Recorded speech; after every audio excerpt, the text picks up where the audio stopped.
Alright, so now we're going to go into the game map overview of all 8 levels. We'll begin with a quick visual representation of each level, just to allow you to get a grasp on the whole process before we get into a little bit more detail. In level 1 you create your optimal seed of life, and in doing so you create your playbook and game plan. This is where you're introduced to all 8 arenas in the optimal game of life, which are represented by these 8 circles that you see here, creating the optimal seed of life. This is the seed that you're putting so much consciousness into that it'll grow into a life you love to live. And level 2 is where you plant your optimal seed of life, and in doing so you prepare for game time.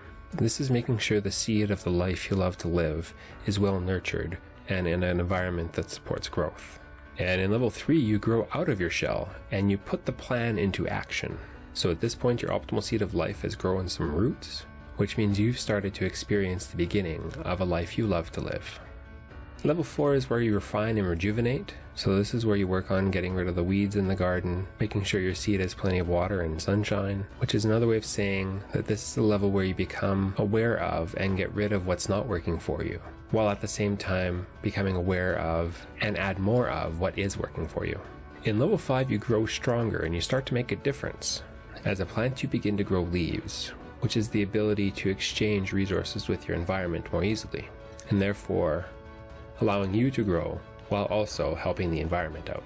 Level 6 is where you optimize and select your creation. So this is a more in-depth stage of removing what doesn't work for you and enhancing what does work for you. And the optimal seed of life is unique in the sense that the flower or fruit that's created doesn't need to be decided until the specific resources for that are required. And in level 6, you are able to joyously and consciously choose what you want to create and share with the world. Level 7 is where you prepare to share your creation. This is like a flower creating the bulb, where all of the color and the detail is still hidden, being prepared. This is where you prepare what you want to share and set up what you need to set up so the right people can benefit from your creation. And the last level is level 8, where you blossom into beauty and share your creation. So in level 8 you reveal to the world what you've consciously created. This may be a passion project, something you're excited about, a painting, or a song perhaps.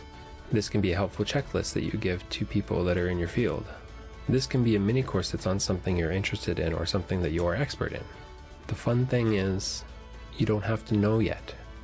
This process is all about setting up an environment that allows you to thrive naturally. When you thrive naturally, there is no suffering, there is no strain. It just happens. You may have experienced it yourself, or you may have heard of people when they're in the zone, when they're in their craft, whether they're playing music or painting or something. There's often no thought involved. They're just doing it. There's a happening, there's a being. And this is a benefit that's available to you as a player of the optimal game of life.